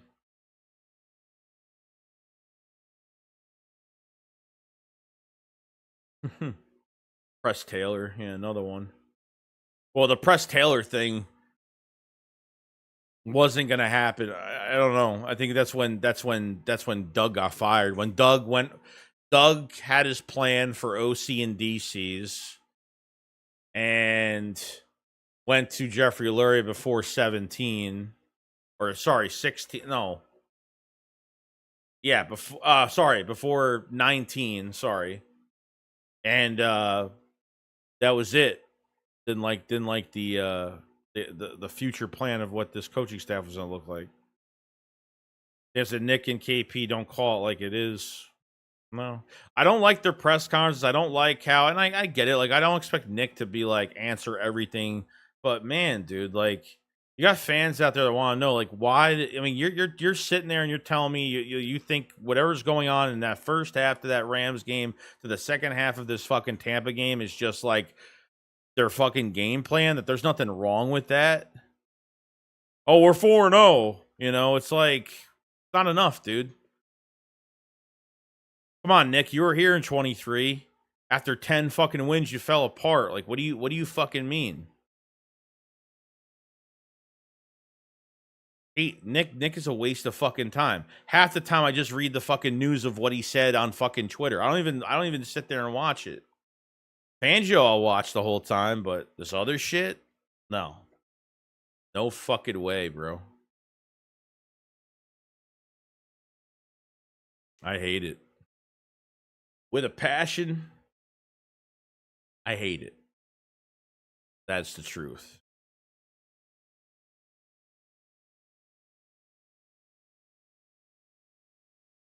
The answer is literally nothing. Nick and KP are two sides of the same coin. If I see that fucking arm celebration one more time, I'm telling you right now, I will flip my shit. If I see that fucking arm celebration one more time, I swear to God. I swear. I'm not kidding. Rich, I have an alternative theory that there's that the halves that were good was KP and the ones that wasn't was Sirianni, because there's just no way play calling didn't change. Like there's no way that one coordinator is drastically changing from one half to another like that. I can't believe that. I can't fucking believe that.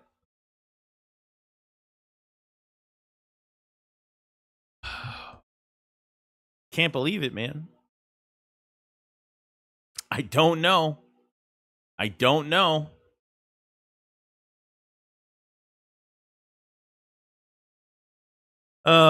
Damn. So we all know damn well Nick ain't calling a methodical first half. He probably overruled the second half to come out, turn over free football, and that we had a big enough lead. Yeah, I mean, 24-6 is a big lead in today's NFL. That is not a big fucking. It's not, especially like you got to put more into the thought process of that. Like, it's not just your defense you have to worry about. Special teams, they literally gave up. They literally fucking gave up 2 fucking big runs on kick return or whatever it was, twice to the Eagle side of the field. You know? It's crazy, dude. It's I don't know. Chris, I'm 55. I'm tired. I have a great night, Shakes. And chat you too, Chris. I'm gonna be off this shit too soon. I miss doing streams. I haven't done streams in a while, so I haven't done it. We were doing. I really haven't done streams like the last really since this regular season started. But I think Friday we're gonna do another stream, and then we'll be ready for this weekend. Be ready this weekend. Ray said Sirianni has to shave his head again. Yeah, I mean, they need anything. Good juju is fine with me. Good juju is fine with me. You know what I'm saying, bro? Ray said they think this will be our biggest test this week. Denver D is nasty, and their offense plays good last week. Yeah, they do. They play old school, and they run the ball down your fucking throat, and they're physical. They are, and I said this earlier the stream. I'm trying to bring it up again without messing it up. If I could find it again. This is what the Broncos literally the last 4 weeks, okay? The Broncos lead in NFL sacks with 15 sacks. They have 41 QB hits this year. Pressure rate, 47.1%. Yeah, they're hungry to win fucking games. I'm telling you right now, you fucking do this shit again, there ain't no coming back from it. There ain't no coming back from this shit. I'm telling you right now. And then you go to Minnesota. And I'm telling you right now, if Carson Wentz has a big fucking day against us, that's going to fucking piss me off. Because our defense is going to be gassed and tired because there's nothing we can fucking do. Telling you. Don't fucking do this shit. Don't play around with this shit.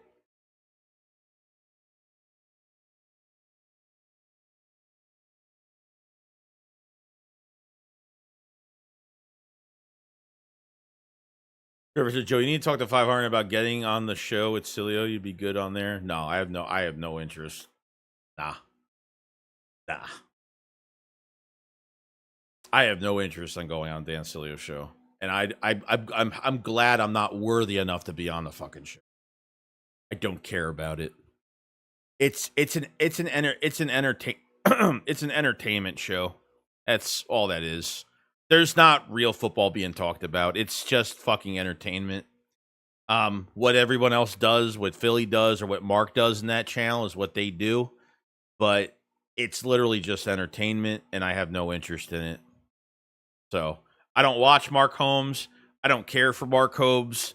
And this is me say this. He already knows this because I joined one of his streams last year, and I asked him a legit question about the Cowboys. I think I might have super chatted him.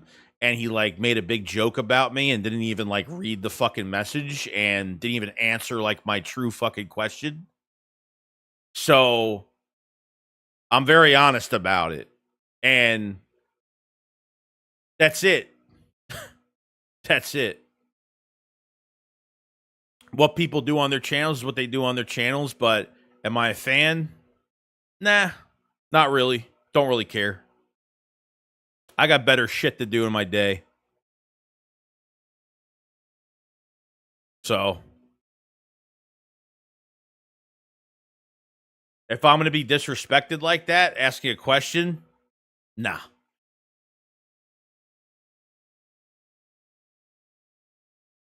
And that's it.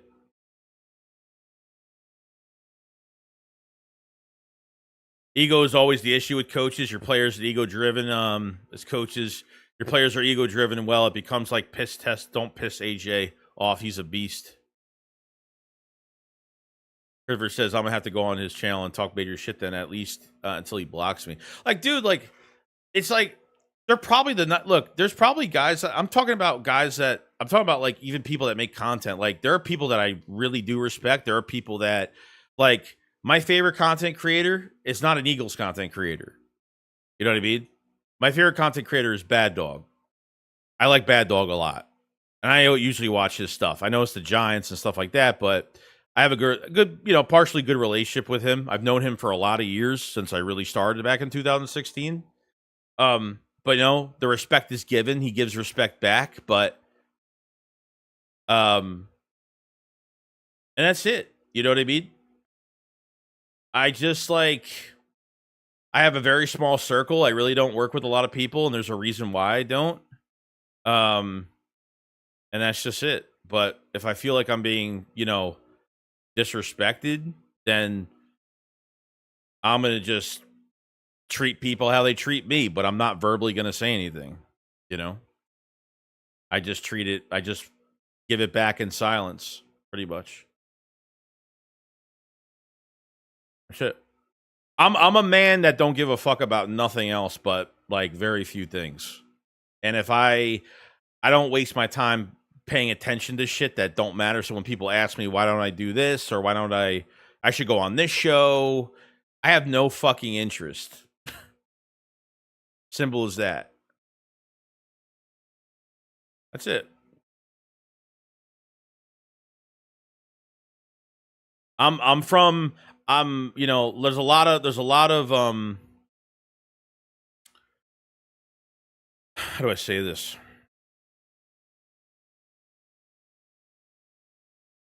I'm trying to say it the right way. Trying to say it the right way so I don't like sound weird saying it, but I'll think about it in a second. Respect is a two-way street. It is. Bad Dog Bammy, I think I had said something rude. Oh, really? Well, Daniel, you do say some shit. You do say some shit in chats. I see you in the Shakedown chats. And you say some crazy shit, but I don't care. You know, some people like it, some people don't like it. You know, when I get 20 drinks on a Sunday, yeah, fuck. Arthur says Sills, as he says, is a curmudgeon old fart. Oh my god.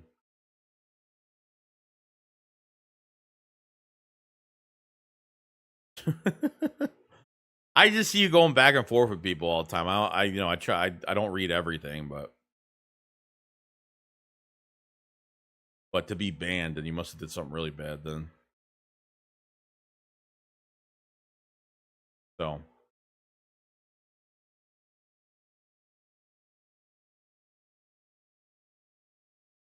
that's just it.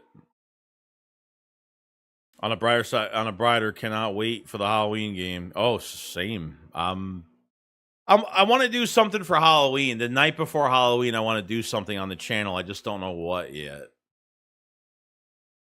I don't know what we should do. I'm still trying to figure it out. Because Halloween's my favorite holiday. So it is Halloween month. So we're getting there. We're getting there. I never liked Jakeem Media. I don't either.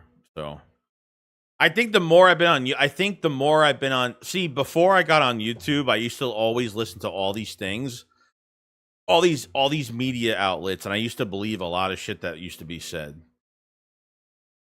Then, since being on YouTube for like the last 10 fucking years, I've like seen that, man, like all these, like, anybody can have a platform, anybody can have a platform, anybody can have an opinion. It's like an opinionated fucking cult. I mean, that's all it is. It's every person with a platform that necessarily doesn't have the credentials to say shit about shit, you know? But that's the world we fucking live in, unfortunately. You know?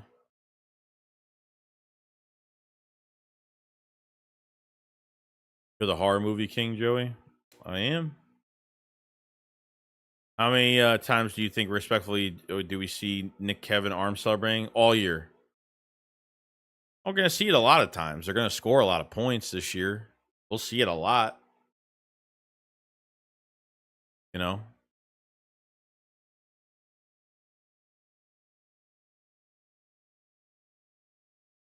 I hate Dan until you don't. Yeah, I don't really hate anybody. Sports propaganda, yeah. I only listen to guys like Joey 5, ESPN. Other mainstream is trash. It is. Other mainstream is complete trash. It really is. Because at least, like, we're being real, and at least some of us are being real, and we could, like, kind of, you know, maybe I'm not with the players, maybe I'm not interviewing players and doing shit like that, but I have no interest in doing any of that shit, you know? I haven't seen it yet. It looks interesting. It's Jordan Peele. All that weird shit that Jordan Peele does. Got some freaky ass fucking movies. He's got good movies though. We need an old car Joey Rage video. Yeah, that was back in the day. I got my truck now. I got my brand new truck and I love it. I love it. No more not driving any more junkers anymore. It's a football. It's just like a scary like football movie. Check it out. You don't remember, so I don't know why I brought that up. All right, well, I think that's gonna be it. So it's gonna be Thursday tomorrow. It's technically Wednesday still. So Friday we'll have another stream. Friday night we'll have another stream. Shakedown Saturday.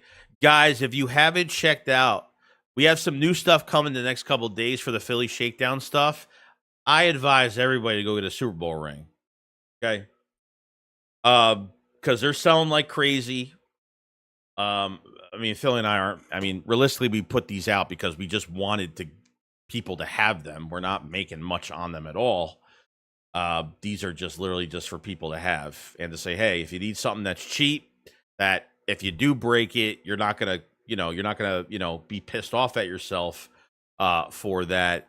Go check out the Philly Shakedown Super Bowl rings. They take about 3 weeks to get to you, so they take a little bit of time. So the earlier, the better. If you haven't checked out that, check out the Philly Shakedown merch in general, all the Jalen Hertz merch. This is the entire store. Go check out everything. You get the Super Bowl ring here. Okay. The ring comes in a nice box. And it's a heavy ring too. And this is if I could do this the right way, this is my camera's actually working really well today. This is the ring. It's very nice. And their wings come right out. And it looks amazing. It's got all the writing. It's got the writing. It's actually got the writing inside of the wings, inside the ring. I don't know if you could see it, but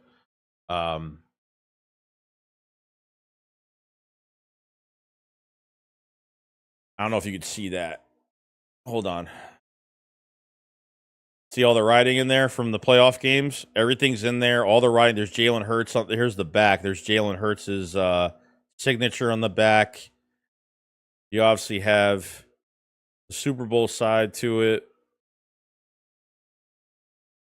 There's Hurts' name and number. And then there's obviously the Super Bowl logo. It's a very, very nice ring. It's not, it's not 10K diamonds, okay? So, let's be real on that. But for what it is, and they're fucking nice. Beautiful. And it's pretty damn heavy. So, comes in that box, yes. Comes in the box. Comes with the box. Don't have to, the box doesn't cost extra. It all comes together. So, but when you get it, the ring and the box come in the same package, and they're packaged very nicely, but the ring is not going to be in the box. So just be careful on just be careful on I dropped my ring when I opened it because I thought the ring was going to be in the box and it wasn't. So make sure you check that out and all the other merch and stuff. Join the Discord if you guys have it. My boy Lord of Darkness will take care of you in the Discord. One of my administrators there. We do like live streams every week. We'll do not really live streams, but we do like at least talks with supporters and subscribers and things like that. So, it's $40. The ring's $40. Just go to the site. You'll see it. I put the link in the live chat. They're $40, $42. So go check it out. Don't mind the October 1st pre-order. That's just that was just a pre-order thing that we were doing. But everything else though, for the rings, it's all there. All there. So, and check out the store as well if you guys have it for other stuff. All right, peeps. I will be around, and I'll have a video out hopefully tomorrow morning, and we'll be good to go. So All right. You guys enjoy the rest of your day. I will see you tomorrow. Shake squad up. Floggles fly. I need to figure out how to close this.